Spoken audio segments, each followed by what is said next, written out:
It's time to talk taxes. New friends, new opportunities, new partners. EG Tax. It's Ask the Tax Lady with Esther Gulius and EG Tax on News Radio 930 WBEN. To reach Esther now, call 803-0930. Toll free at 1-800-616-9236. And cell calls are free at star 930. And now, live from the WBEN studios, it's Esther Gulius. Hey everybody, it's the Tax Lady, and this is our hour to talk taxes and all the things that are happening after tax season, and we want to keep you informed. And we have a great show today. What we're trying to do this time of year is we not only want to talk about tax issues, but we want to talk about unusual tax issues so that we can keep you informed, and you can put that kind of into your thinking cap so when you're making your decisions, and maybe we'll give you some information and that you never thought of doing yourself, and you say, wow, I never thought I could do that, and this is where you go to get the best information. I'm Esther Gulius, the Tax Lady from EG Tax. Remember, EG Tax is open at our corporate office every day, Monday through Friday, during the off season. You can come in. We do lots of tax returns. If you're getting letters, if you're getting audited, if you haven't gotten your refund, if you call the IRS and they never answer the phone, we do have a secret number to call, and we do that at no charge, so you're welcome to come on in. You can email us at our website at egtax.com, because just because April the 15th is over doesn't mean that April the 15th isn't coming again, and we want to help you. And I'm joined in studio. We got this great show today with Christopher Fabian, our Vice President. Hey, Chris. Hello, Esther. Hello, Christopher. And Tiffany Fabian. Hey there, Esther. And she's our Vice President of operations. What are you, Tiffany? You could say all of our operations. Yep, you kind of do all of our public relations. That's right. And our special guest in studio is Russ Gullo, and he is a certified exchanger, and that's what we hope to talk about today. After we get some of our housekeeping duties out of the way, we're really excited that Russ is able to join us. He is a certified exchanger, and for those of you that don't know what an exchanger does, you're going to see he can save you a lot of money in income taxes. And Russ, I just want to thank you for coming down today. My pleasure, Esther. So before we get into what Russ does and how he can save you money, and all of you people that are rental property owners, investors in real estate, and you're wondering, how can I get out without paying a ton? Russ is your man. But before we get into that, Chris, you want to give everybody kind of a heads up on what's happening in the wonderful world of taxes since April the 15th. Sure. You know, one of the big things we're seeing, we've been preaching about this a lot, is the fraud phone calls saying they're the IRS, call us back right now, you know, when you call them back. And, you know, just to have people hear what it is, first of all, remember, the IRS doesn't make phone calls. They write letters. So just to set this up, people that are getting calls from somebody that says, this is the Internal Revenue Service, you have to call us back. If you don't call us back, we're going to come pick you up. We have the state police on their way. We want to give you a setup to what it sounds like to give you a heads up. Right, Chris? Right.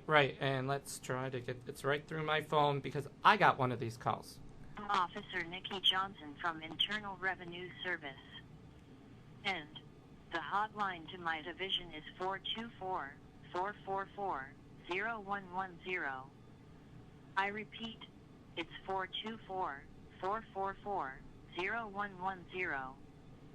Don't disregard this message and do return the call before we take any action against you. Goodbye and take care. Sounds pretty legitimate, hey? It really, and it does. It can be very scary. Yeah. And I'm going to tell you what happened this week, Chris, that really prompted us to deal with this. Unfortunately, we had an older lady call us and say, I got one of these calls, and I was crying, and I was all upset, and so I ran out and I got $5,000 on some type of cards, and I called them back and I gave them $5,000, and now you're telling me it's fraud. And I can't get my money back. And she can't get her money back from the place she bought. The credit card company. Yep. Right. Yeah, I mean, so the whole thing is, first of all, if you get that kind of a phone call, you can ignore it. It's not the Internal Revenue Service. That's not how they deal with people. Number two, you can call us, and we'll give you the courage to say that's not how they deal with you. I'm going to tell you, the IRS writes you a letter first, then they send you a 30-day letter, then they send you a 60-day letter, then they send you a 90-day letter. They're all about going through the mail first. They send certified mail so that you're aware of what the situation is. The IRS would never go after you in that way. So if you're somebody that's been victim of this, or if you thought, if you get this kind of phone call, it must be successful because they keep doing it. Yep. Right. Yep. Give EG Tax a call. We've also worked with the FBI on this, right, Chris? Yes, we have. We've called the local division. There's a website you can go to. We have a phone number at the office. The we can Treasury give you. General, right, Yep. Chris? Yep. They at the IRS, they want you to call the Treasury General, and they give you a phone number. And then I was thinking, did she put this on a credit card? Because you could dispute It it. was not on her personal credit card. It was like a gift card type thing. Okay. And they said, sorry, you gave them the codes. There's nothing we can do. Wow. So they're almost So just as it's- guilty as the next. Right. It's very, very terrible. I'm Esther Golias, the tax lady, 803-0930, 803-0930, star 930 on a cell phone. We want to talk to you about your situation. If you got this kind of a phone call, give us a call. We also want to talk about if you owe money to the IRS and you're waiting to file because you owe money, is that a good idea, you guys? No. The failure to file penalty is up to 25% of the balance that you owe. That's if you don't file. So the most important thing is that you file the return and then work on an arrangement. But the worst penalty is the failure to file. Right, Chris? Yep. And also I had some lady this week come in and she showed me her letter and she goes, why do I owe so much money? I said, because you didn't file on time. And I looked at the balance due, and the balance due was like only $50. Then the penalty was $135, and I'm going, wait, do the math. 5%, 5%. 25% of $50 is only, like $15. It doesn't make sense. On the back it says, now the minimum penalty is $135. So just because you think, if I owe it's only $2, it's not going to make a big deal. Well, $2 plus $135 is $137. So that's a big deal. Right, so you want to make sure that you get it filed as close to April the 15th as possible, and we're now into May, so That starts you want the to second the month. sooner the better. And then they will set up a payment program. Now the interest that they're going to charge you is only 0.5%. So 5% is like 600% more than 0.5%. So the interest that they're going to charge you on the amount you owe is minor compared to not filing the return. Also, if you have all kinds of liability, we can do an offer and compromise, which is a way of basically getting the Internal Revenue to accept payment, pennies on the dollar. If you really cannot pay, EG Tax can help you, and we can get those that liability waived in many cases, or a very, very small payment program set up. That's right. Yep. And then the other thing is, if you owe and you continue to owe, you need to evaluate if you're having enough withheld, which obviously you aren't. You need to change your withholding at work. Right, And probably your lifestyle too, right? Yep. Yep. Maybe That's it's part you're of tax retired planning. now and you got to, change your withholding through your pension or add withholding through your Social Security or do quarterlies. Right. There's lots of different options Or to do. put money into your 401k or contribute more. Right. I'm Esther Golias, the tax lady from EG Tax, 803-0930, 803-0930, star 930 on the cell phone. Our special guest this afternoon is Russ Gullo. He's a certified exchanger. Now let's talk about how much money Russ can save people. That's a good plan. That's a All really right, good so plan. here you got a rental property that you bought some number of years ago and maybe paid $300,000 for it, maybe 25 years ago. What you've been doing is writing it off every year, taking your depreciation, and now what's left is maybe only an $80,000 basis, and it's really worth $500,000, and so you're thinking, holy cow, if I sell this thing, it's going to cost me a fortune. But there's a way around it, right, Russ? Absolutely, Esther. The opportunity to pay no tax. Boy, that sounds really good. So really, anybody that has rental property, whether it's a duplex that they have rented out for a number of years, if it's a duplex they lived in, a fourplex, investment real estate, you're saying that they can actually get rid of that property and not pay taxes, correct? That's correct. And not only can they do that, also, they can go from being actively involved in management to a passive form of ownership as well, depending on where they are in their lives. So that means that you were the apartment owner, and now you do something to get out of paying the taxes, and you actually don't have to be the manager. You actually can hire a management team, correct? Right, that's one option. Or they can go into a different form of real estate ownership, such as what we call a triple net lease deal, which basically it's totally passive and there's absolutely no hands-on management involved. All right, so if this particular person who would have paid $150,000 in taxes had he sold his house, if he takes advantage of the exchange, then in effect he gets rid of that property where he would have had $150,000 liability, and he does something and he doesn't pay the taxes. And what we're going to do is we're going to take a short break. We're going to invite you to call 803-0930, star 930 on your cell phone. If you're somebody with a plaza, a duplex, a single, a double that you've been renting out, any kind of investment property, and you'd like to know, gee, I would like to not pay those taxes, we're going to talk to Russ Gullo after the break, and we'd like to have you join us with your phone calls, 803-0930, star 930 on your cell phone. I'm Esther Gullius. See you on the other side.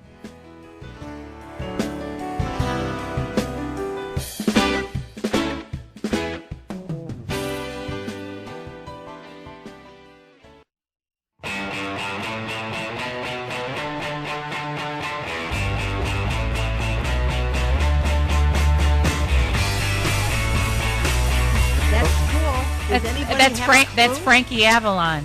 That's Frankie Avalon? Well, Russ is going tonight to see Frankie Avalon. Valley. Frankie Valley, sorry. Oh, my God. Frankie Valley's old. Frankie Avalon, really old. Yeah. Now, where in the heck is Frankie Valley at? At the casino. Aha. That'll be so fun. hang on to your wallet. Okay, I'm Esther Gullius, the tax lady from EG Tax with Christopher Fabian, Tiffany Fabian, and our special guest, Russ Gullo. Russ is located at 3865 Seneca Street in Buffalo, New York. His phone number is 675-1500.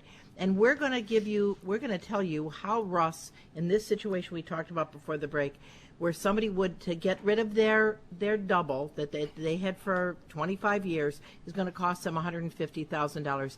Russ, tell me what they have to do. Well, anytime prior to closing, they would have to get a hold of us as what's known as a professional qualified intermediary. And at that point, we need a copy of their contract of sale. We have to prepare about 50 pages of exchange documents that supersedes the sale and converts it from a sale to an exchange. And then at that point, they're ready to close. And we provide closing instructions to the closing attorneys, so there's no actual or constructive receipt of funds. And their funds then go to us as what's called the qualified intermediary. They are insured, so the taxpayer, the client, can sleep nights knowing that their funds are going to be there when they need those. And then from that point, the day of closing, they actually have 180 days to acquire other replacement property or properties, of which they would use those proceeds as their down payment and then procure financing if necessary for the balance. Okay, so let me see if I can put it in like normal language. Not that you didn't do a great job, but let's make it real simple. So I want to get rid of my duplex in Buffalo, and I'd really like to retire in Florida. But if I sell my duplex in Florida, it's going to cost me $150,000. As long as I want to buy another rental property in the new area, then and I exchange my Buffalo property for the property, let's say in Florida, then I can take all of my gain and really basically assign it to the property in Florida, and all I need to do is get a hold of you, who then holds the funds so I don't get any of those funds, and that all that money goes to my new property in Florida, and then I don't pay taxes until I sell it or die, correct? Or do another 1031 exchange. Or do another 1031 Now, exchange. Is that about right? Absolutely.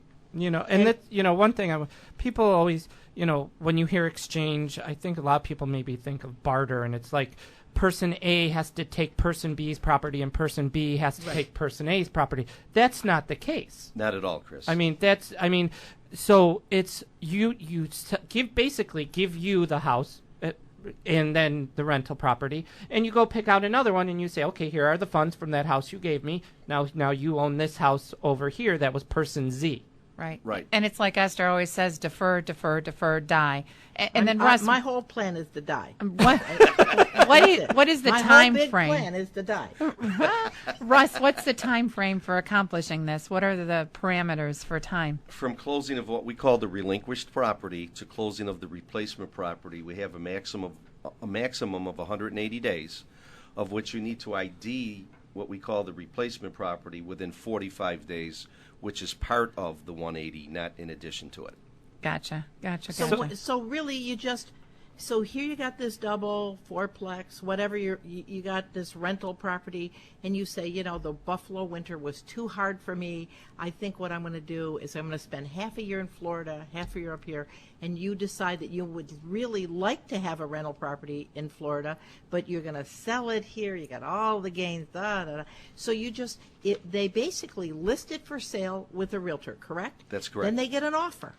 But before they close, they say, Russ, buddy, I would really like to do an exchange. And then at that point in time, you step in and you stop the IRS from charging them income taxes. As long as they find another property that's going to produce income wherever they're going to go, correct? Exactly. And it could be Buffalo to Buffalo. Right. And actually, Esther, it doesn't necessarily have to be income producing for income producing. It can be either trade, business, investment held, and today there's even case law for secondary residences to qualify. Wow. That's cool. So tell me about that. What does that mean? Actually, if you're disposing of a secondary residence, again, which involves personal usage, as long as in the last 2 years before disposition, you only used that asset for 2 weeks for each of those last 2 years, it then qualifies for 1031 purposes. All right, so you're saying it was vacation property Yes. that they had it, but they still had it rented, correct?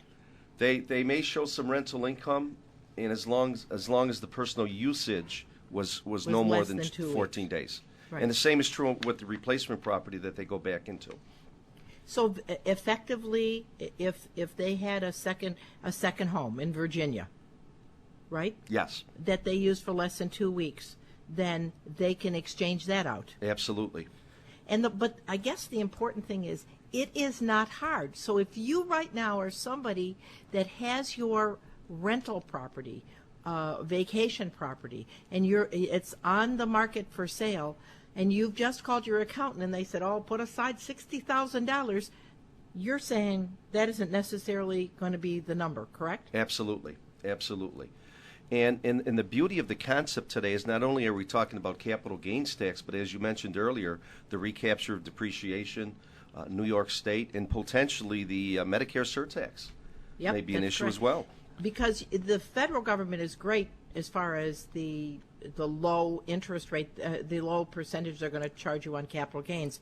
But the state of New York is not quite as kind as the federal government. And so if whatever your gain is, including your recapture or depreciation, New York State is there with their piggy bank and they want the money.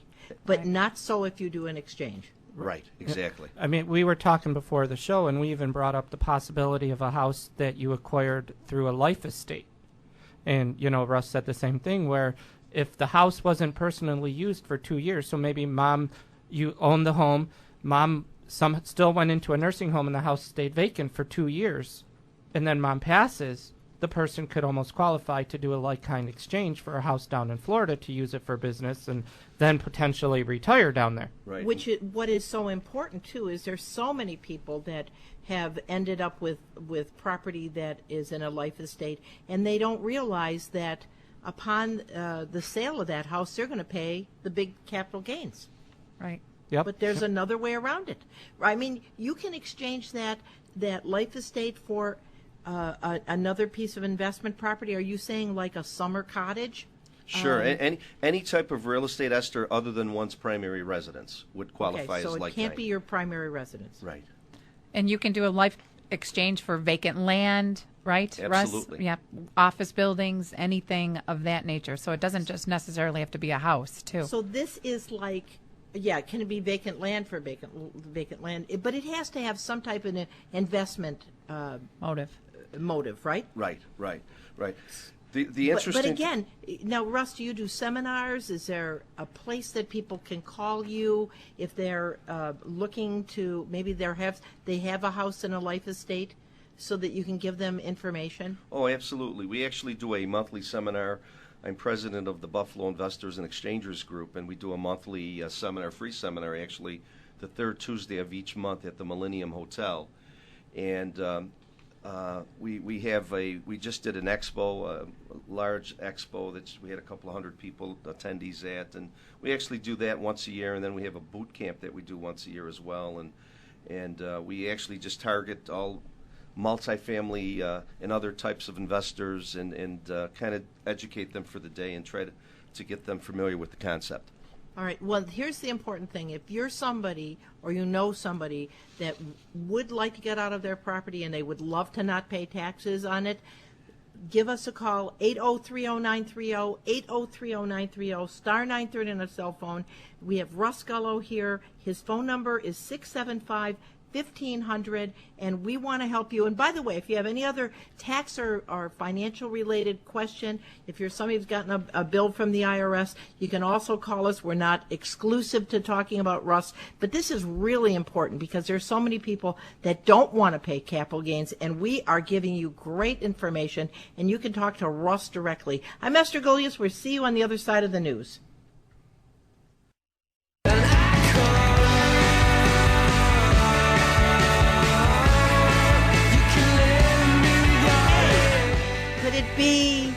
Who could that be? I don't know. Who is that? Tyler? It's one of your favorite names. What is it? The Catfish Google and the Dolls. Bottlemen. What is it? Catfish and the Bottlemen. I don't know where you find these people at. In a canal Anyway, in Florida, I'm Esther he got the Gullius, the catfish. tax lady from EG Tax. We're joined in studio with Christopher Fabian, Tiffany Fabian, our special guest, Russ Gullo. He's a certified exchanger, and I want to tell you something. You know, people are always trying to save money on their taxes. I'm going to tell you, you are getting such expert information on loopholes that may not save you money this year, but once you got it in your little thinking cap, it really expands the possibilities in your future, whether you're going to be somebody that's going to get a life estate, maybe you're going to sell a property, maybe you have a collectible that you want to get rid of. I mean, the bottom line is this is something that you need to put in your thinking cap. When you go to a dinner party, you can say to somebody, oh, I know all about that. Russ Gullo does that. He's an exchange expert, and he can take care of it for you. Because when you exchange something for something, you save taxes. And so, Russ, you were going to tell us about this excellent thing that just happened not long ago. Esther, I was mentioning to Tiffany and Chris that not only does real property qualify under Section 1031 of the Internal Revenue Code, but also personal property. And we just received 2 days ago a call from a potential client that actually bought a painting at a garage sale for approximately $600, and it's going to be auctioned at a New York auction house next week, and they're projecting it to be sold at a number of about $700,000. Holy moly. All right, so then in this situation, upon that sale, you would then exchange it. Now, what does the person who was lucky, when I go to garage sales, I never find deals like that. I just find like old baby diapers. I mean, there's nothing good at a garage sale that I go to. But I mean, what does that person have to do who is the person exchanging the painting? What can they exchange for? Actually, what happens is they have to go into other, what we call like-kind property, which in this case would mean other paintings. So they couldn't come out of a painting and go into real property. It has to be what we call like-kind.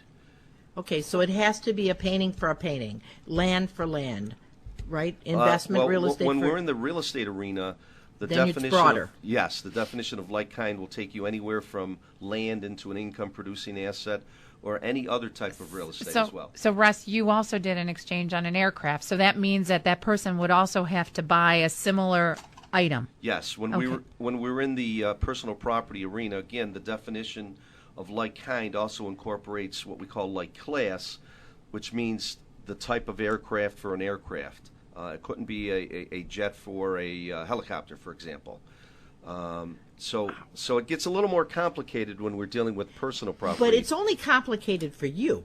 It's not complicated. I mean, what I mean is not that you think it's complicated, because I know for you it's like a hot knife through butter. But I mean, you're the one that's making sure that the taxpayer is complying with the law. Right, absolutely. But they basically come to you and say, hey, Russ, I'm going to make $610,000 off of a garage sale purchase. And you say, this is what you need to do. Exactly. Mr. Smart Person. Absolutely. Right? After you say, where can I go garage selling with you next? Boy, I'm telling you. But I love to watch Antiques Roadshow because sometimes they'll have this thing that you think of I would have thrown in the garbage can, and they say, oh, well, that's worth $712,000. But that's part of what you do. So it isn't just collectibles, and it isn't just land. I mean, it can be a host of anything that you would sell at a profit, and basically instead of paying the taxes, they can exchange it for something else. Absolutely. Esther, the one thing I wanted to mention also was the ability to buy first, what we call a reverse exchange. Okay. Or also, whatever the replacement property is that we acquire, it might be just raw land. We do have the ability to do what we call an improvement or a build-to-suit exchange, which means you can add an improvement to that dirt and get credit not only for the acquisition of the land, but also the improvements that would go into that asset. Now, the person has to understand that they cannot walk away with any cash and be unscathed tax-wise, correct? You got it, absolutely. So that's what they call boot. And if you get any boots, then the boot is going to be taxable. So really, they have to leave the money with the exchanger, who would be you, but like you said, it's insured. Right. And then when everything's said and done, they can't touch it. It all goes into the new asset. Absolutely. Okay, so now, you must have credentials up the gazoo, right, Russ? Well, I have a couple. CPQP, art. Now, how is it that you got into this? Yeah, how many letters after your name? I actually started with the designation. It's known as the PhD in Commercial Investment Real Estate, and there's 7,000 of us in the country. And from there, we is that all? Not many. And then Right. from there, we actually I pioneered the school called the American Institute of Real Estate Exchangers. And we actually offer the certified exchange, the CEA designation nationwide. And we've been doing that for about 20 years. That's cool. That's great. That is great. Now, all right, so I guess the important thing is that somebody that's listening to the show would say, wow, this may pertain to me. And if it is, it's not like they have to jump through any hoops. You're the person jumping through the hoops. They just have to go identify the property they want to exchange for. And remember, it can be that you have 20 houses in Buffalo and you want to buy a strip plaza in Virginia Beach. I mean, that works, right? That's a very good point, Esther. You do have the ability to take scattered properties and put all of your equity together and to consolidate into one large acquisition. And again, it could be anywhere in the United States. If you wanted to come out of Buffalo because of our cold winters and go down into Naples. Cold winters. Do we have a cold winter? We have cold winters? I never noticed it. But I mean, We're too busy working. Yeah, I mean, but the bottom line is this is really so. This is so freeing, because how many times, Chris and Tiff, do we talk to people and say, "Oh, I got this," and they're I so sad, or they're tax planning. They know they're going to sell their rental, and so this should be something that you want to consider when they're tax planning for the rental sale of the rental. Yeah, I'm Esther Gulius, the tax lady from EG Tax, 8030930 star 930 on a cell phone. We're talking to Russ Gullo, who's a certified exchanger who can save you a ton of money, and that's what EG Tax is all about. We want to make you a smart taxpayer, and we do have AJ holding on line 1, and we want to go to that line and talk to AJ. Hey, AJ, how can we help you? Hi, thanks for taking the call. 2 questions, if I could. Yeah. I am still working, and I am drawing a pension from my former employer. There's a prepaid voucher that I can subscribe to because they're only taking 6% out for the federal. Is that the best way to approach that? Right. So what you're saying is you're retired and you want to I'm still send working. in money quarterly? No, I'm still working. Okay. I'm still working, but I'm drawing a pension from my former employer. Okay. But they're only charging 6% federal tax, and I wound up having to pay the government about $4,500 this year. Well, you can change your W-4P, which is your W-4 for a pension, at the person that's paying you, the business, the annuitant that's paying you, and you can have them take more out, because if they're taking out 6%, you can have them take out more. Right, Chris? Yep, That's right. You can do it that way. If you wanted to keep it that and just do estimates and pay them $1,200 a quarter, you can do that too. It's whatever easier for you. I find it more advantageous just to do the withholding right through the pension. And then, AJ, how old are you, may I ask? I'm going to be 64. So don't forget to do the exclusion on New York State, the $20,000 exclusion for that pension money that you're collecting every year. Because that's not taxable, correct. But if you need help with your W-4P, you can email it. You can, scan it and email it to us, or you can fax it over, and we'll help you to fill it out. So our fax number is 631-7516, and we'll help you fill out that form so it complies with what you want to happen. Okay. And then the other question I had was, my mom recently passed away. There was $69,000 left in her estate. Is that money? It's going through probate. I'm the only survivor. Mm-hmm. Is that money going to be taxable? It all depends on where the money came from. So if it's just from her savings account or stock that was sold in her estate, or if it was already taxed, then it's going to come to you tax-free. So did the estate cash in the annuity, or are you getting the annuity? I say it one more time.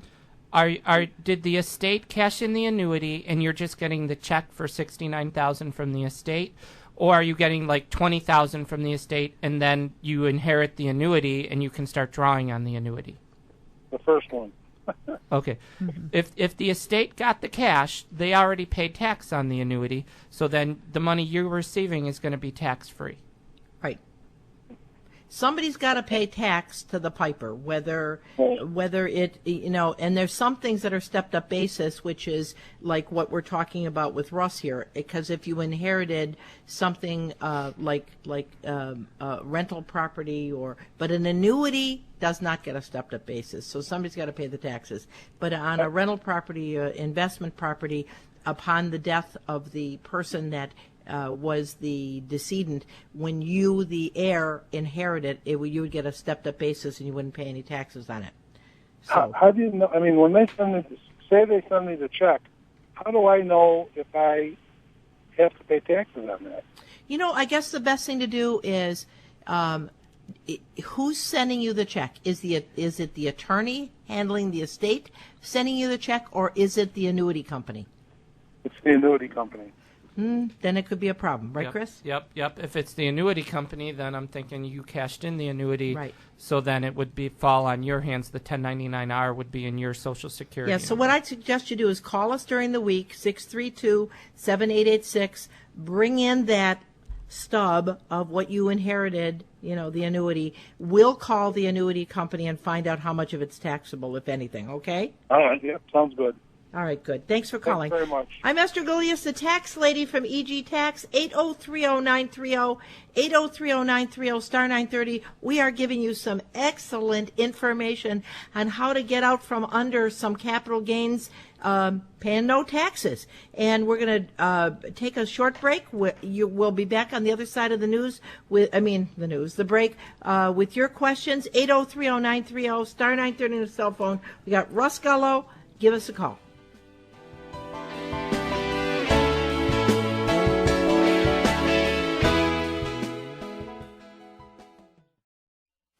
Come fly with me, let's fly away. I love that song. If you and I know that's not the Goo Goo Dolls. But it could be that guy that sounds a lot like Frank Sinatra. But is it Frank Sinatra? It is indeed. Hiya! right. One for Esther. Score one for Esther. I'm Esther Gulius, the tax lady from EG Tax. We are giving you some unbelievable information. You know, knowledge is power, and you have power today because you're listening to Russ Gullo from Russ Gullo and what? R.J. Gullo and Company, Inc. Oh, thank you, R.J. Gullo. Okay. But anyway, he can save you a ton of money. EG Tax is to do the taxes, but if you didn't go see this guy first, we can't help you, because if you're selling investment property, if you're selling land, if you're selling a life estate, if you're selling that painting that you got at the garage sale for $600 for $700,000, and you didn't go see Russ, then you're going to pay taxes, and we can only do what we can do. But I'm going to tell you, before you do it, you need to talk to Russ Gullo, and we're lucky to have him in studio. 675-1500 is his phone number, and if you're in the process of thinking or going to, or you're planning with your siblings, you have power today because you don't have to pay those capital gains. And let's go to, we have somebody that's interested in rental property. I think it's Karen on line 1. Right, Tiffany? That's right. Hey, Karen, how can we help you? Yes, hi, Esther. I'm calling because I own rental property, and if I retire into that property, can I avoid the tax? Russ, this is up your alley. You want to repeat that again, Karen? Yes, I own rental property now in Florida. If I decide to retire into that property, can I avoid the tax? Well, you have the ability to abandon the use and make it your primary residence. The law has changed recently, though, in reference to being able to walk away from the taxation that pertained to the gain that was either trade, business, or investment held at that time versus the gain that will eventually become a gain based on the primary residence usage. So, okay, wait a minute. You have to interpret. So, in essence, I like it so when I understand. If somebody just talks to me, I have to understand what you just said. What did you say, Russ? You do have the ability to convert the use. Right. Right. And what it basically, what I would think what Russ is saying is, so you had this rental property for 15 years. The basis is cut in half. Keep it simple, from $300,000 down to $150,000. Right. Now you turn it into personal use. Your basis is still $150,000 for when you go to sell it. And if you ever sell it, then you got a problem. Yes. Okay, but you can convert from business to rental, right? To primary. Yes. I mean primary. Yes. Yeah. Yes. Yeah. That's cool. All right. Okay, answers my question. Thank you, dear. All right, and then we have. Let's see, who else do we have? We have. Line 4 is Joan, and she's interested in life estate. How can we help you, Joan? Hi, Esther. I now have my own residence in life estate with my 2 daughters. And what I would like to do is to assure that my one daughter is going to be able to stay in the house, and that she's able to get a mortgage and all those things. And I was told that it might be a good idea for me to do this now before I am gone, and in order to get a mortgage, I'd have to take it out of life estate. Okay. You follow me? Yeah, I do. But the whole thing is, if your daughter's living in the house, so you wanted to protect the asset, right? By putting it in I have life estate. 2 daughters, and under the life estate as it's set up now, when I die, they would split the house. In other words, the one who wants to stay here would have to pay half the cost of the house. But you're saying that one daughter cannot afford a mortgage by herself, would never qualify. Right, probably not. So I'm thinking, is there a way, if I take it out of life estate, which the bank tells me I have to, that I can get a mortgage in both our names? I don't know, Russ. What do you think? Are you adept in that? I would have to say it again. What my concern would be asset protection. First of all, I mean the purpose of the life estate and whether or not she's accomplishing that goal. Right. I mean, maybe she could sign. Maybe she could be a co-signer on the mortgage without being on the deed. Right, which we do all the time. Right. Oh, okay. So if you were guaranteeing the mortgage without being on the deed. If the bank would, if you're strong enough that the bank would take you in that Yeah. way, then you would be a win-win situation. I mean, Okay. something else you might want to consider is, and I don't know how much you're worth, maybe reallocate your will, rewrite your will, where the one daughter who's not living in there gets more of the other assets to make up for the house that the other daughter's going to get. Yeah, but I don't know. But I do think that she's thinking about the mortgage. You don't have enough other assets that you could that your daughter could afford the house by herself, do you? No. Yeah. No. In other words, the house is mortgage free right now. So in order So for if her if she inherited it, are you saying that her sister would become the problem then? No, but if she inherits it, they both inherit it. Right. The one daughter. So why would does want she to- need a mortgage? To buy out the other sister. To buy out the sister, right? Right. And there's not Exactly. enough assets in the estate that would pay off the sister, correct? No. Yeah. But what you might want to do is call the office 632-7886, and we can work out several scenarios with you.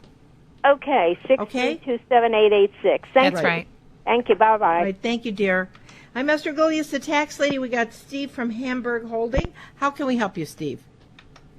Thanks for taking my call. I just passed my CDL class. I'm going to start driving truck. And I was wondering what type of tax situations I can expect. Maybe I can take advantage of like a per diem meal allowance or anything. When Are you over the road? Yes. All right. So when you're over the road, then you can, if you make sure you keep track of where you're spending the night, because there are per diems, and some of the per diems per night are higher based upon where you're located. Like, for instance, if you're in New York City or Chicago, your per diem is going to be higher than someplace like Buffalo. Buffalo, right. So make sure you keep a really good log. I know you have to keep a log anyway, but when you get your taxes done, make sure you know where you're spending the night. Yep, and then other things to keep track of too is your cell phone use. If you have to get a radio for your truck, certain work clothes, GPS. Yep, things that you purchase. So make sure you keep track of that, and then your license every year, your CDL license that you have to renew. So And keep the an other eye on thing, that. are you going to buy your own rig, or are you going to be a driver for somebody else? I'm going to drive for somebody else for now. Okay, all right, that's good. So the Unless you wanna most important sponsor me. thing is your overnight. You're a DOT, Department of Transportation certified person. So your per diem is at a higher rate than 50%. Yep, you'll get 80% instead Right. of the 50. So your per diem rate's going to be at a higher percent on your 2106. So those nights where you spend the night, if you're in a high rate city, you want to keep track of those because it means a lot of money. So do I have to keep track of my meal receipts too, or just No. You don't. The Just per where diem you will take are. care of- We just where you spent the night. Okay. Okay. Thanks for your help. And again, if you need help during the week, 632-7886 is our phone number. Our email address is through egtax.com. You can just you can send us texts and emails through our website, and we want to help you. But in the meantime, if you're somebody whose brain was kind of pricked today, and you think, wow, I'm a member of a life estate, I have a rental property, we got a lot of rental properties in Buffalo, I have personal assets that I would like to get rid of, and I don't really want to pay the taxes. And here we have Russ Gullo from Russ Gullo and Associates, who will help you so that you don't necessarily have to pay taxes. And if you need Russ, you can call him at 675-1500. Russ, you got a website? I do. It's just R.J. Gullo, and it's spelled GULLO.com. Would you be Italian, Russ? A little bit. A little bit. Anyway, so we just want to thank Russ Gullo for being our special guest today. If you need the best help so that you don't have to pay taxes, if you want to be brilliant at the next social gathering, you can say, boy, I know how you don't have to pay taxes. And Russ Gullo is the person you would call, 675-1500. I'm Esther Golias, the tax lady from EG Tax, with Tiffany Fabian, Christopher Fabian. And until next Saturday, I'm the tax lady. If you need us, you can go online and get us at egtax.com. Talk to you later. Bye-bye.